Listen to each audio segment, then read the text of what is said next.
Бул участок Ош Баткен Разак жолунун башталышы 2-4 чакырым аралыгынан 13 чакырымга чейин асфальт басылууда. 4 чакырымда 2 тарап басылды. Ал эми калган тарабынан 10 тарабы Ак-Тирек Кургоо боюна шаарга келип калды, айлама жолго. Андан сырткары бир тарабында жүргүнчүлөр үчүн каттан бар.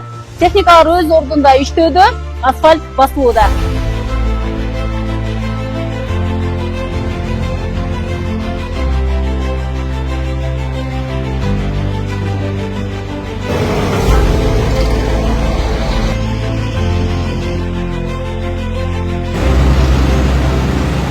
Биринчи катмарын 50%га аяктап алат. 4-5 чакырымдан 9 чакырымга чейин ошо 4 чакырым аралыгында эки катар биринчи катмар асфальты басылып бүттү.